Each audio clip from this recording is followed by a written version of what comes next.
Hi, I'm Roland and welcome back to Practical Plastic. So today we are going to be building the Mack Bulldog truck from Atlantis Models. Now, if you happen to see the open box episode that I did, the episode immediately prior to this one, unfortunately I don't have a box cover to show you because it was damaged in the flood and I had it in my basement last year, but everything in the kit is still in good shape. Yay. So the cover art right here. Can't wait to dig into this one. I had mentioned, but I'll mention it again in the open box I mentioned, but I'll say it again here. I did build this kit way back when I was a kid, about 47 years ago. That one was issued by Monogram. And when I saw that this was reissued by Atlantis, I had to get me one. So I got one. And now we're going to build it. I remember as a kid when I built this, I remember seeing it on the shelf of the hobby shop, and I just thought it was so cool. And you'll see what I mean when we go through the parts, if you like. Early days of automotive mechanics and how they were designed and built. This is a really great kit, and I remember when I built it way back then, it made a very big impression on my young mind.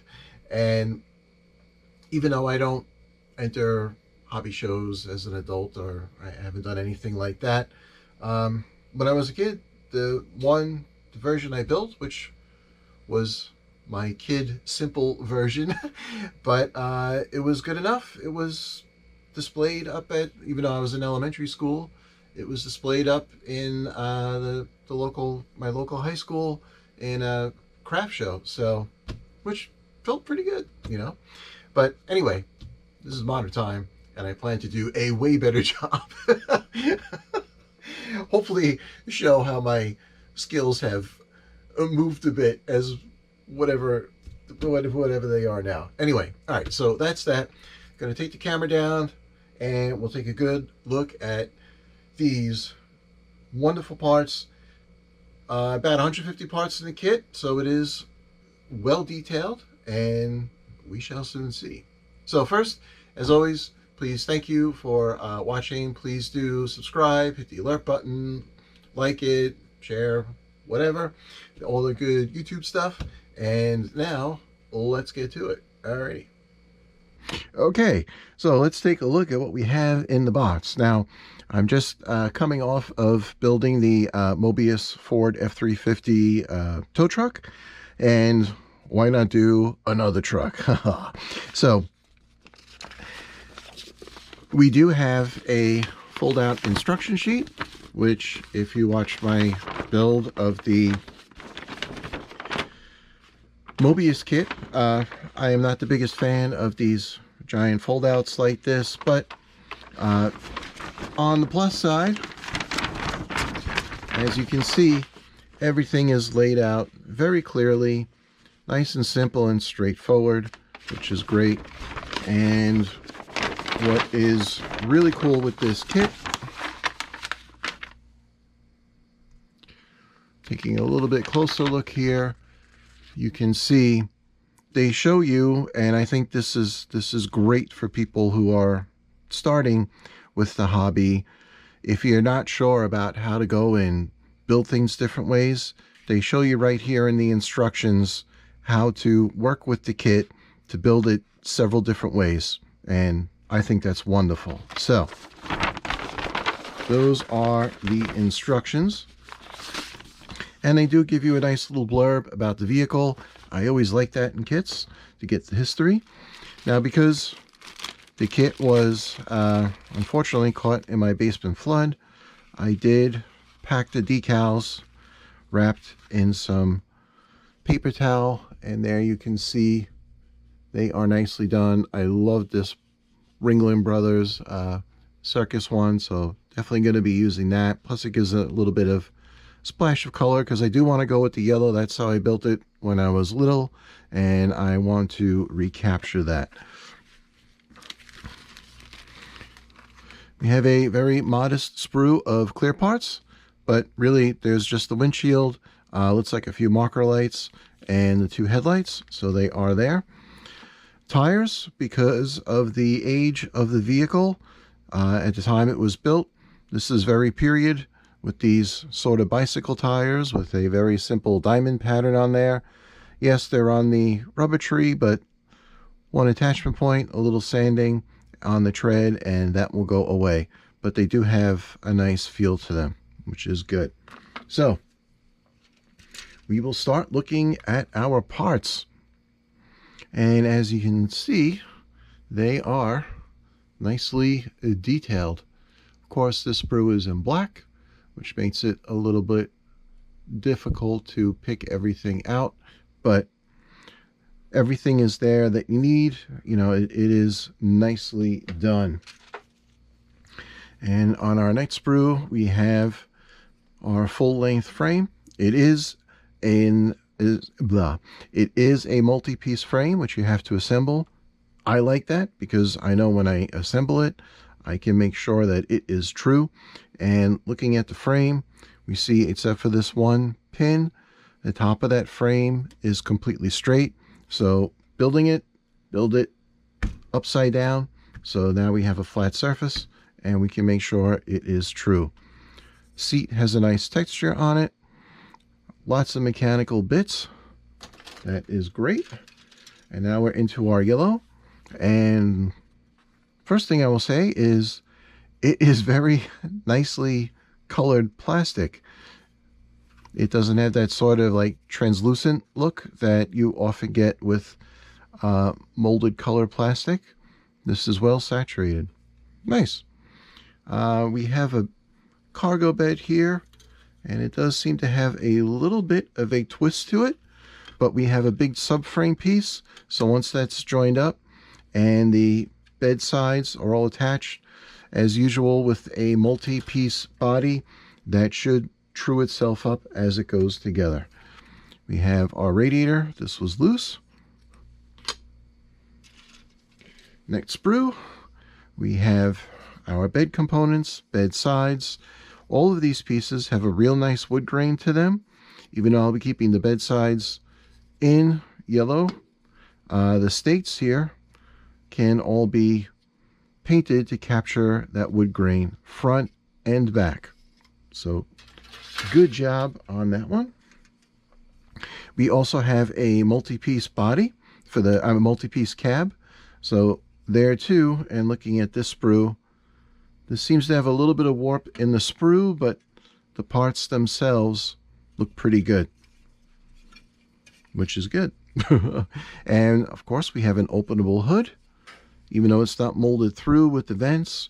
That is some nice detail on there.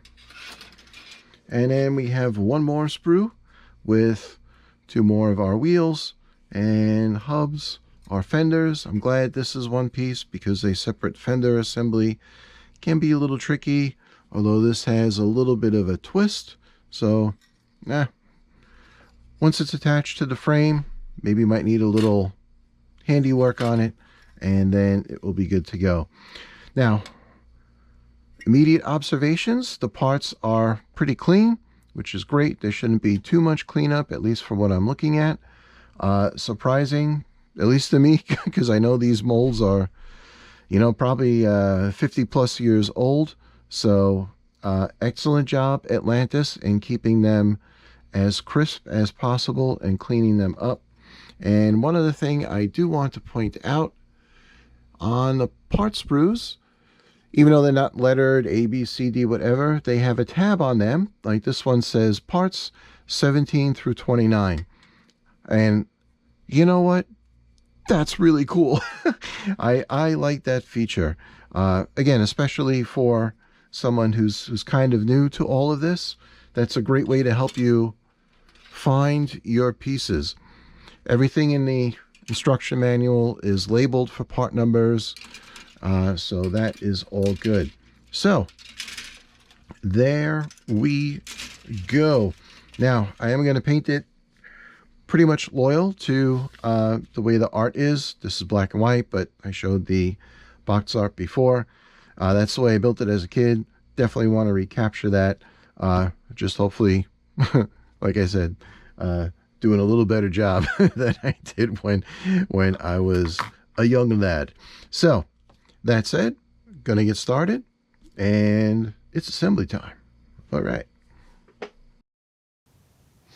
All right, so now we are getting into the build. So first thing, going to tackle this multi-piece frame. So just taking off the parts, laying them out.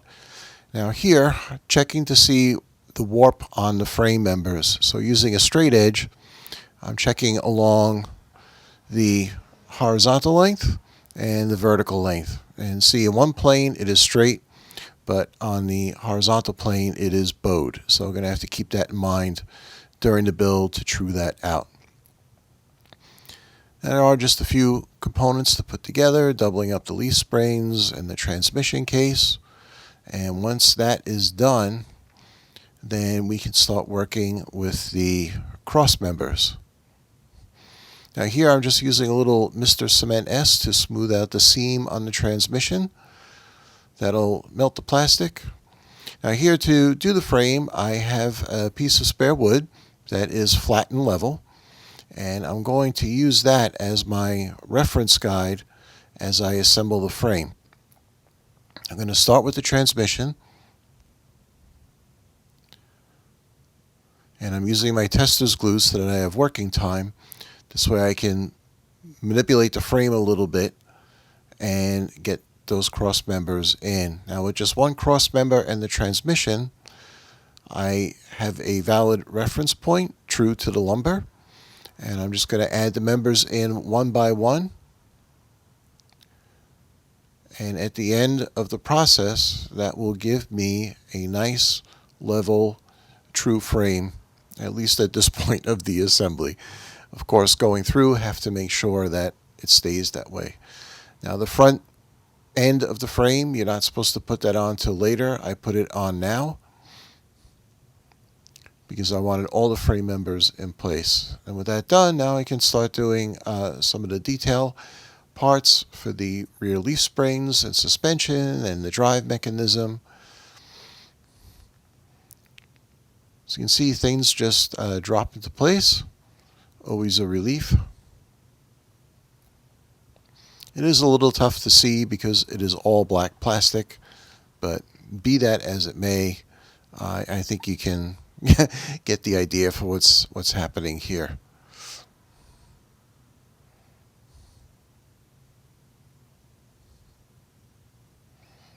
Good old tie rod so we can steer our vehicle. And now working on the brake components and the drive chain components. All the pieces fit really well. You know, there was no issue assembling this. And now for the big test, does it sit square? And it does. Looking good. Thumbs up. So now, like I said, with that done, we can get in and get the drive chains on there. I just love that all this is exposed on this truck. Gives it such a brute mechanical presence. These are the linkage parts for the brake mechanism. I'm using tweezers. You could do it by fingers, especially if you have a little smaller hands, you can get in there. But everything locates well, as with the other parts in the kit, so you're never kind of wondering where things go. And the engine, starting off with that, getting that ready, because we are closing in on painting time. Okay, so going to take a little pause from the building to cover what's happening next. Now, we have our beautiful frame and mechanical assembly here, and I tried to show as best I could attaching all these various linkages, but just like when I built the 1/35th scale mini art Chevrolet, and recently the Mobius F350 tow truck in 1/25th or 24th, whatever it was, I love when kits show you by the way they assemble and the detail of the parts, where you can look at it and start to understand mechanically how the vehicle or mechanism or whatever you may have in front of you worked. So this is really cool, seeing this with its linkage, because you can see here we have, which is going to be our brake lever, comes back to this connecting bar and then goes into the brake drums, and these are adjustment rods. We also see here linkage for the transmission and of course the transmission itself. So I love stuff like that. And of course on these very old vehicles from 1920s, you know, the early days of the automotive industry, or anything industrial for that matter, there was actually absolutely no concern for safety. So as you see on this, exposed brake mechanisms, exposed chain, exposed gear sprockets and everything. You know, nowadays if you made something like this and sold it, there'd be an army of liability lawyers knocking on your door. But in my opinion, for those of us, you know, doing a hobby like this where we get to build these things, I love that it's all open and an open view, because one, you can learn a lot from it, and two, it just makes for a really neat looking machine. Second thing I wanted to take a little break and show here. So we have our engine, and it's basically the whole block is two pieces and a front plate. But what I did here, the seam line unfortunately runs right down the middle of the oil pan and across the front of the cylinders and back. In there, I don't worry so much because you can't really see it. But this was bothering me because it just looked really bad. So I did a very quick seam repair. So to tell you how I did that, after I glued it together with my regular Testors handy dandy cement, I then went back with Mr. Cement S and just brushed it along the joint here to get a nice surface weld between the two halves. And then I went back with my handy dandy sanding stick and just sanded it down. So now the seam line it's not perfect. I'm not going to worry about perfect, but it is greatly minimized from what it was. And once I paint it, that should look good. And as far as painting goes, I'm just going to give this a coat of black and then paint over it with silver. Testors, not silver, steel. Testors steel. You know, there wasn't a whole lot of aluminum going into engines at this time. So the engine itself was typically just a big old block of steel or cast iron parts, you know. So I'm going to dress up what detail I can on it, and we'll see how that goes. But in the meantime, that's the plan. As far as the chassis, just going to hit it with this Tamiya semi-gloss black spray, and afterwards I'll go back and pick out some detail with hand painting. But what I really wanted to talk about here are the parts for the bed surround. So these are the side frames of the bed. This is the front plate and the back plate, which can open. I may just glue that in place so it's not flopping around. But as I mentioned in the open part, open kit part, talking about the parts, these all have these beautiful wood grain molding, which, as beautiful as it is, for the way I want to build it as if these were metal, not wood. I'm going to keep the wood grain on all the bed states. That will be wood. The bed will be wood, but these I want it to be like they're metal, so I need them to be smooth, not wood grained. So what I've started doing, and because the wood grain molding detail is rather fine and rather shallow, or I should say not very prominent because it's a raised detail, I figured I could quickly and easily remove that.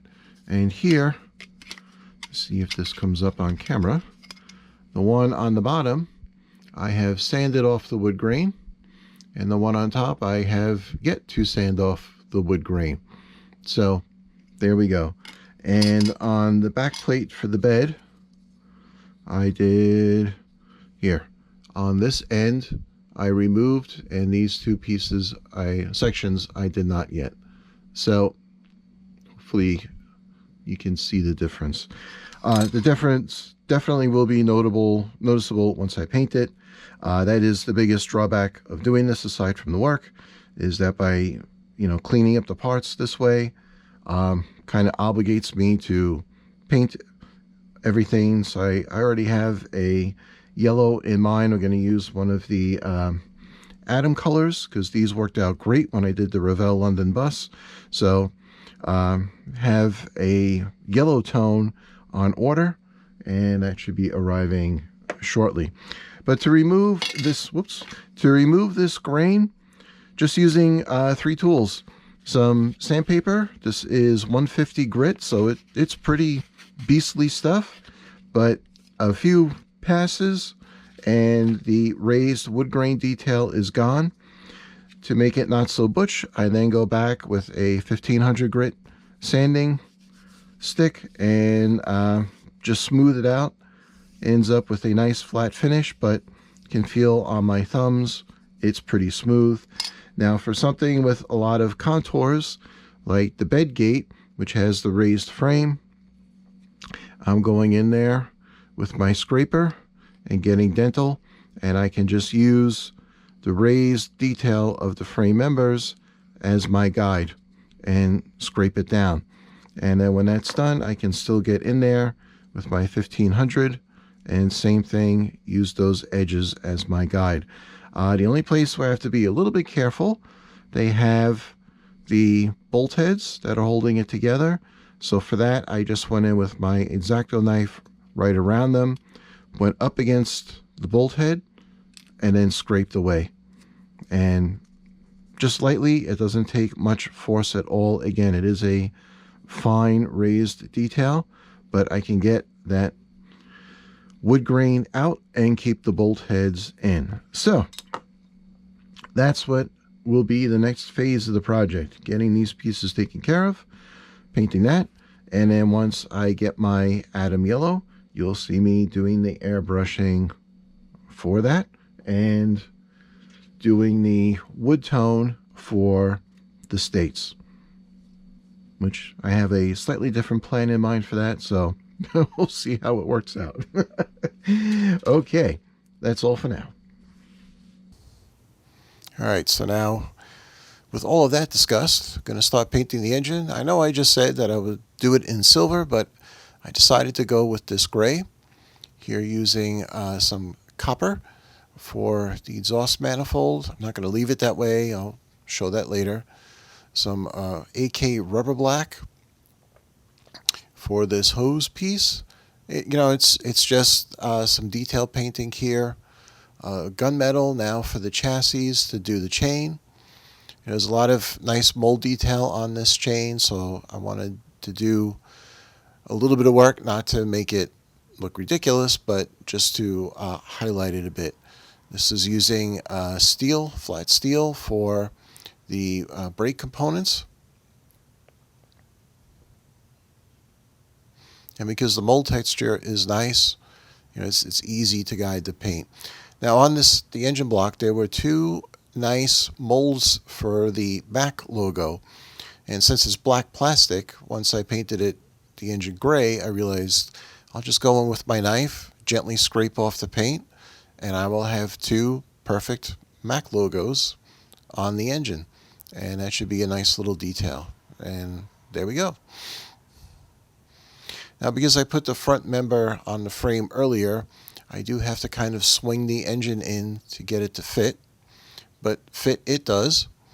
And what I'm doing here is I'm actually going to press fit all the pieces together that hold the engine and the drive shaft as well in place. And once I have them all in there and sighted correctly, then I'll use my Mr. S to get cement into all those joints and seams, and that will anchor everything in place.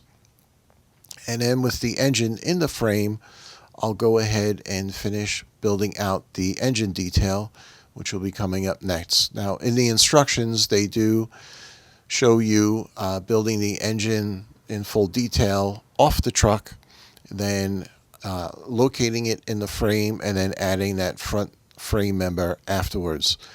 But because of painting and whatnot, I chose to go this route.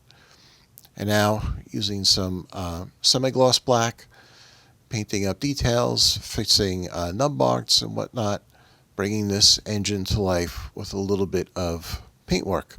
Some flat black for the upper cooling hose, a little bit of steel for a detail on this assembly that mounts to the front of the engine. And the spark plugs, it said in the instructions, were to be white. I used my Testors enamel white because it's pretty thick paint, and it goes on, it covers in one shot, and then it stays in place. My Tamiya white acrylic is a little runny and doesn't cover very well, so I went with the Testors. So it's nice to have some options for your paints. You saw I used green on the oil fill cap. Again, just trying to introduce another color. Not trying to make a bozo car, but you know, when details are all painted in the same color, they're no longer details. They get lost. Here, highlighting the bolts on the drive chain sprocket. I think that looks pretty neat. And now doing some more detail pieces on the engine, getting that manifold in. And because the engine detail is relatively simple, the frame is open, it's easy to get in there. Now here, using some black panel liner to tone down that copper. And using some metallic silver on the teeth of the gears, which, you know, if you ever look at a chain drive, wherever the gears contact the chain is always worn down. I mean, the drive sprocket teeth are always nice, shiny metal because of the constant wear of contacting the chain. And I think that's looking pretty good.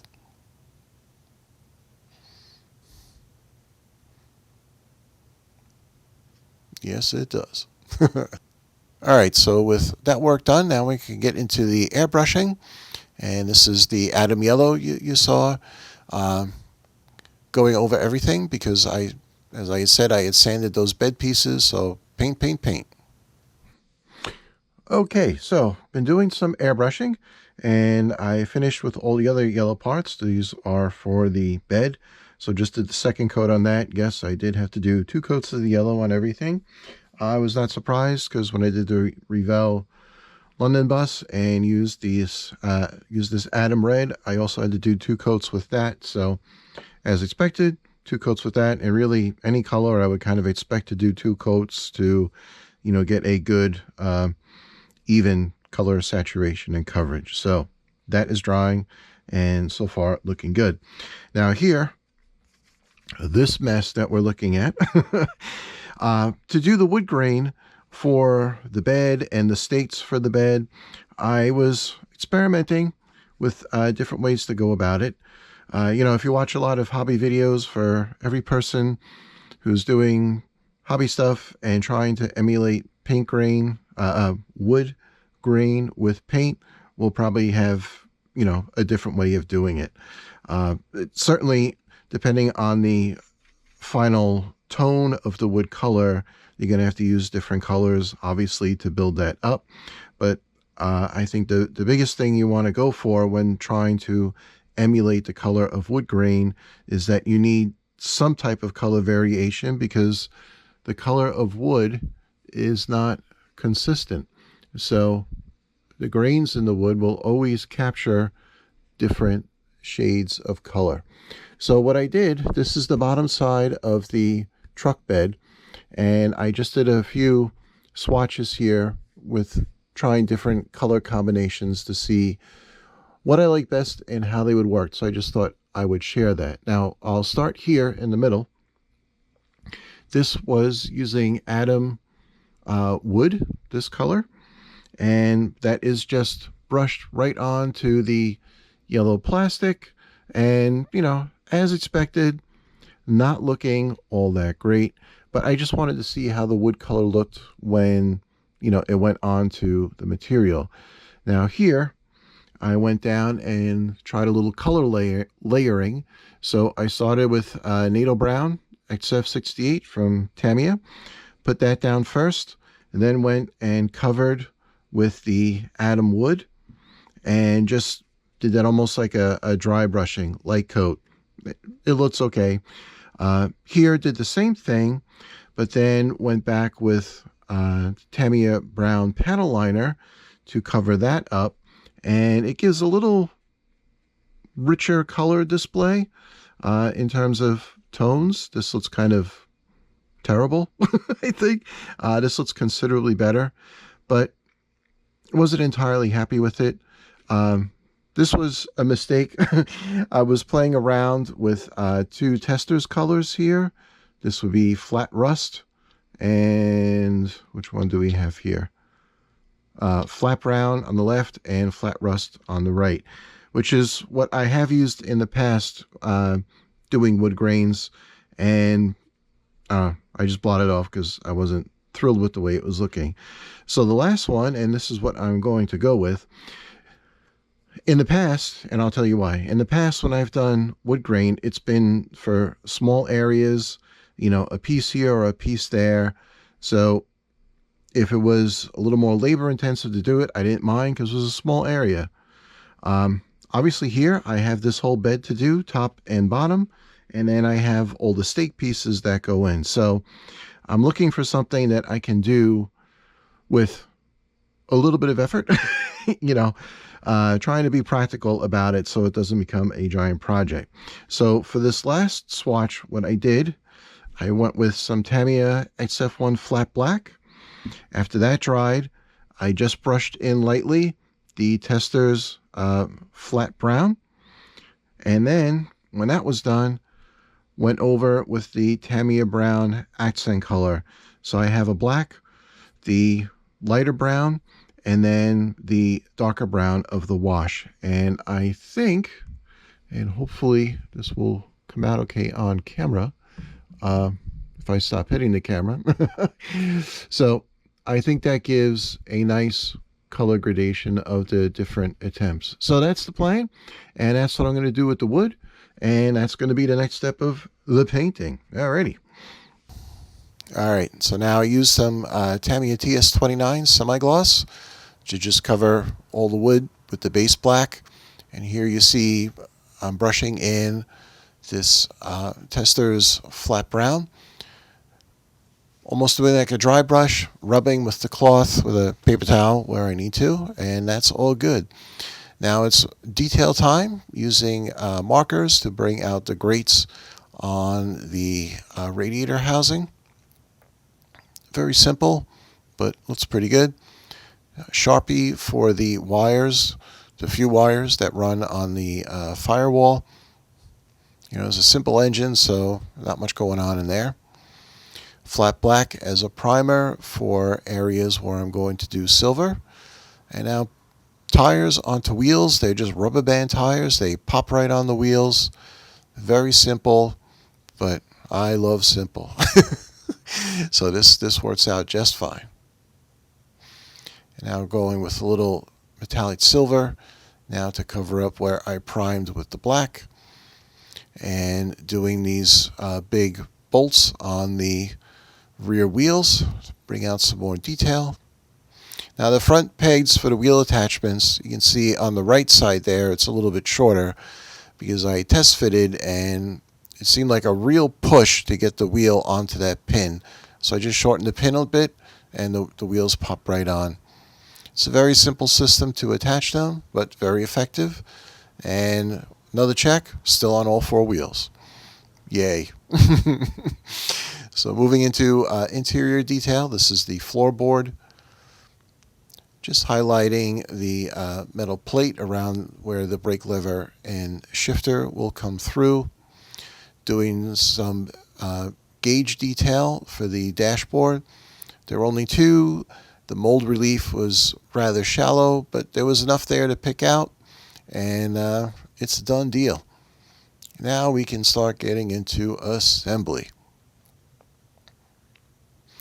But we have another thing to do, pinstriping. Now, you may remember from the cover art image, there was black pinstriping on the yellow.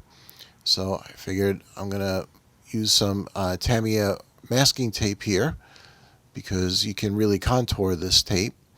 And then with a marker, I can just follow along the tape to get a nice line, and I'll have pinstriping for my car, my truck.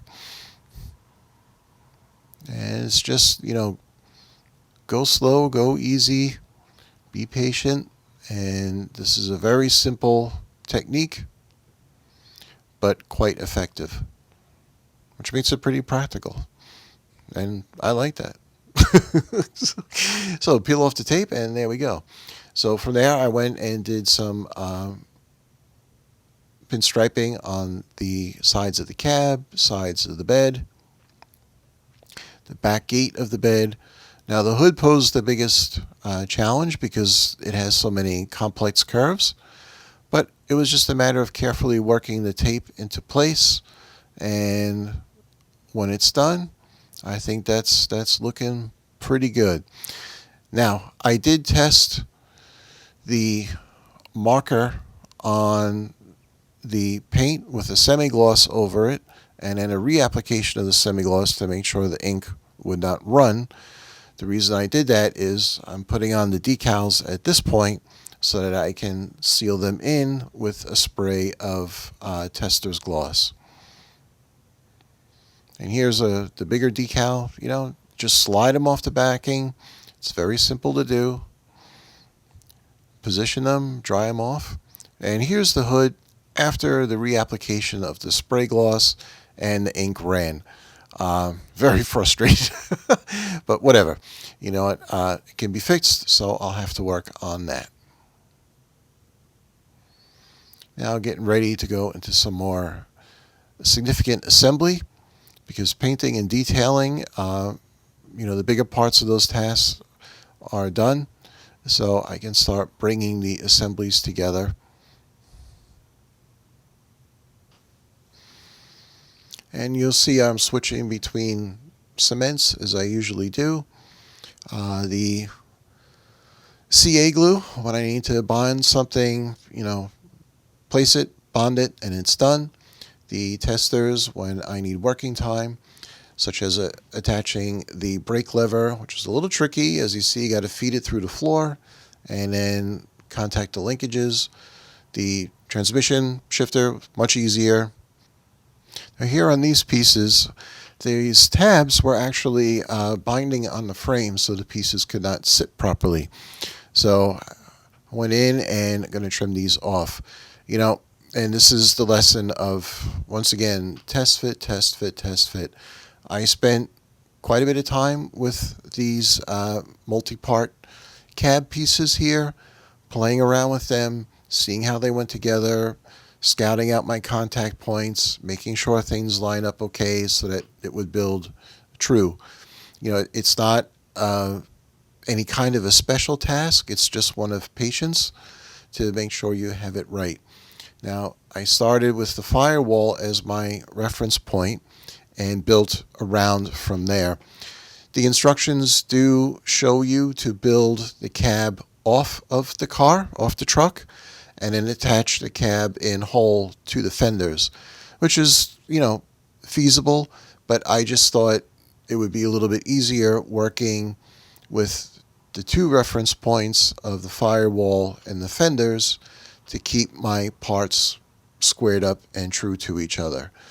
And fortunately, that plan worked out well.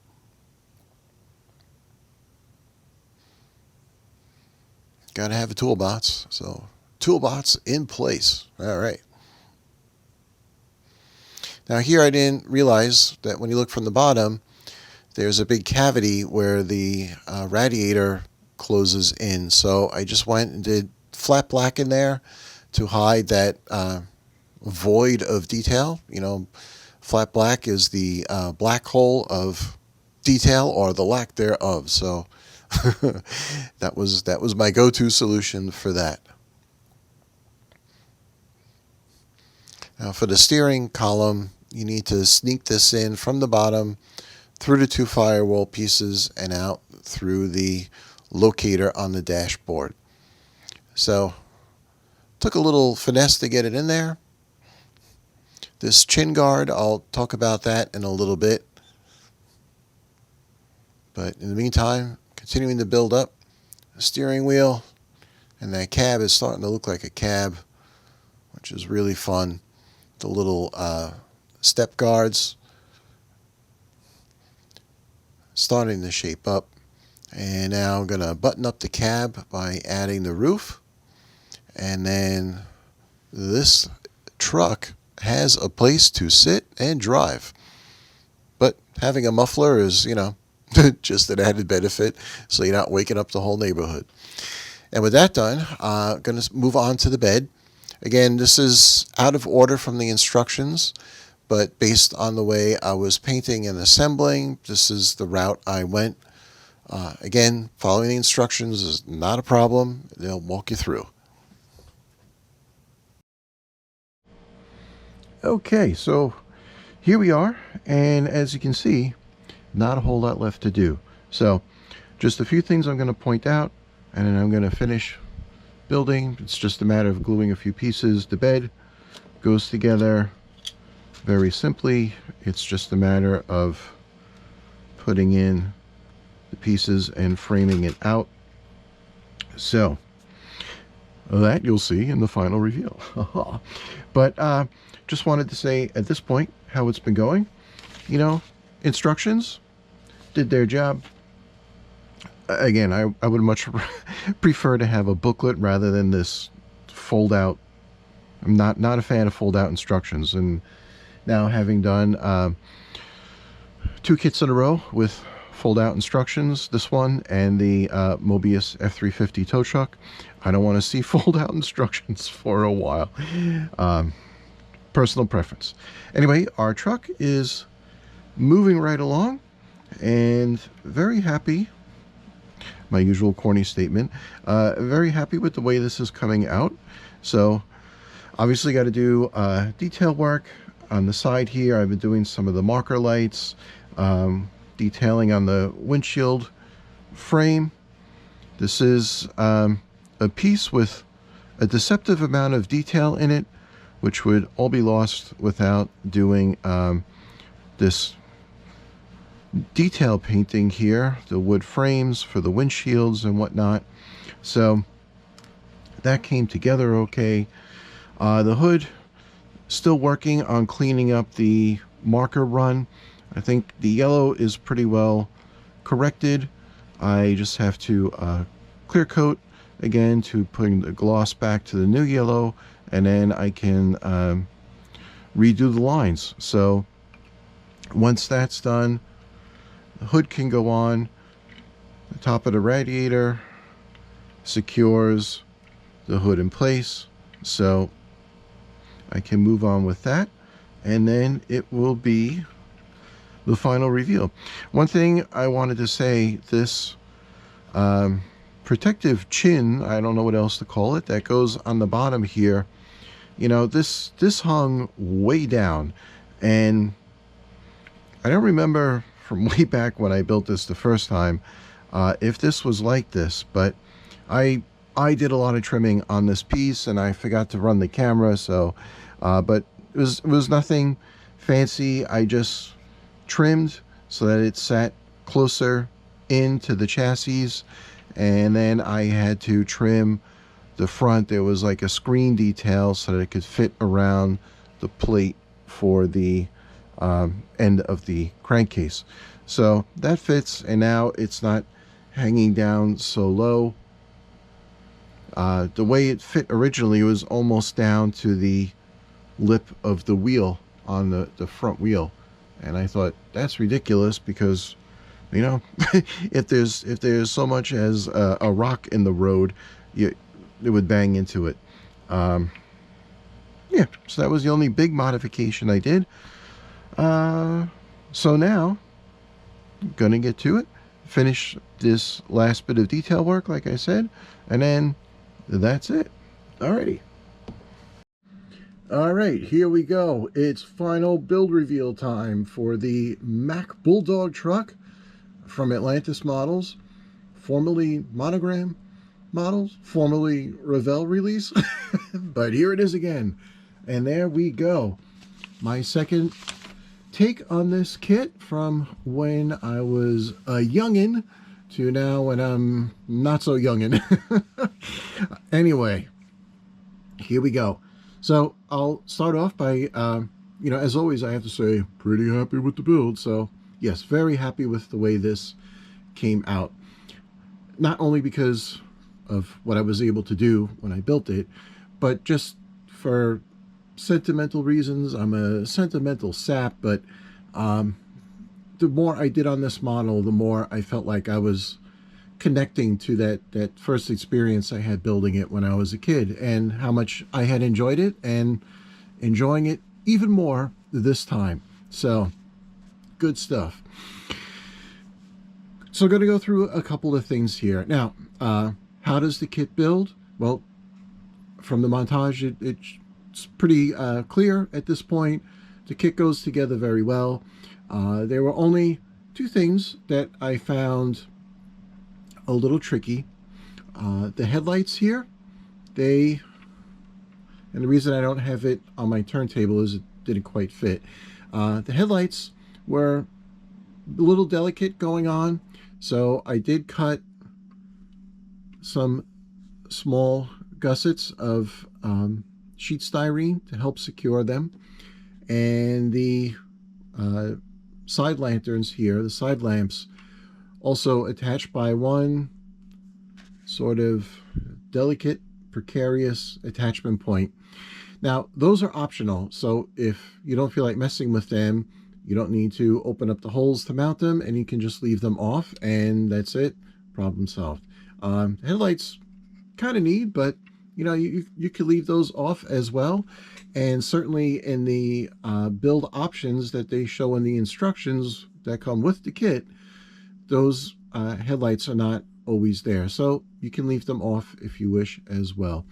The only thing that you really kind of need, and which was kind of difficult, was the brake lever for the driver, because you put the floorboard down on the frame, and then you have to sneak that through the floorboard and catch all the linkage underneath.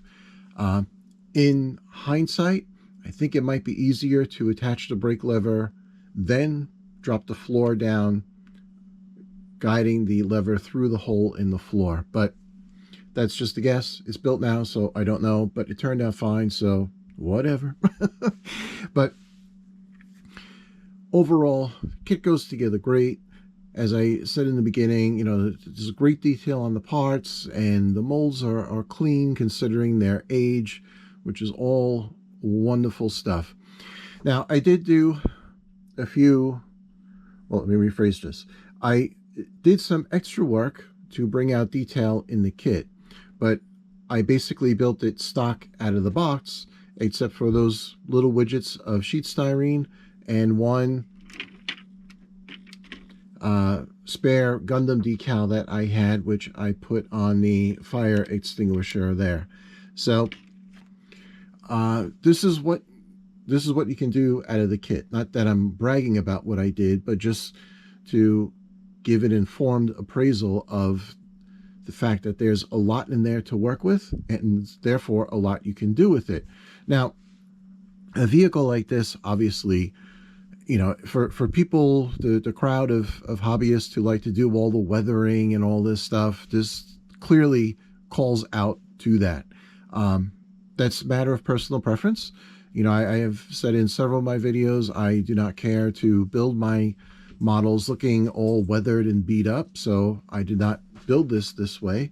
And certainly as I went through the build and working, bringing out the details, certainly once I started doing all this wood graining and adding the pinstriping, I came to the conclusion that the aesthetic I was shooting for in my build was like a heritage vehicle. So yes, it's an old vehicle, but let's say one that was preserved and maintained and, detailed and really kept in as primo shape as possible right up to modern day, which is why it has a modern looking fire extinguisher instead of just a simple silver spray, such as the instructions direct you to paint.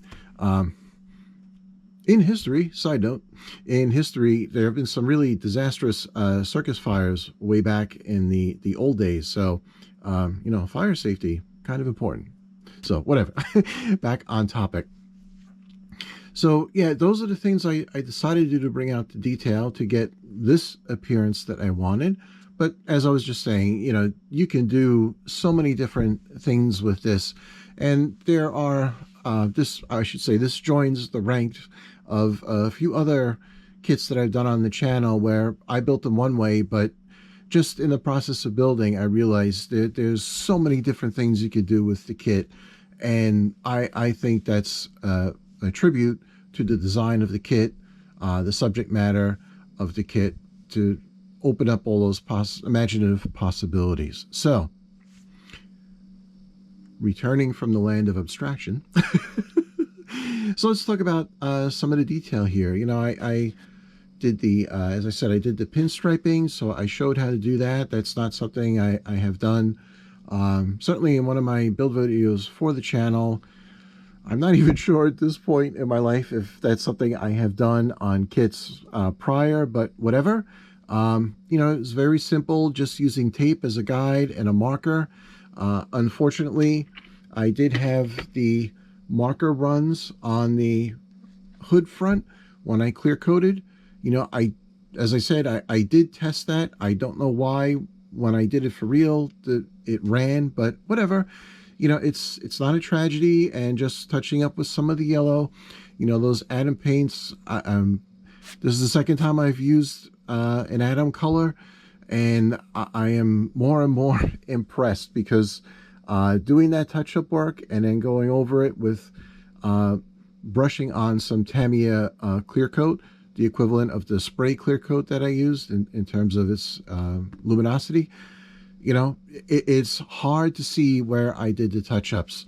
The pinstripe, unfortunately, I was trying to average out what I corrected and what I was going over. So the pinstripes now look a little bit shaky, but it's good enough. With everything you do on a model, at a certain point, you have to decide it's good enough, tap it out.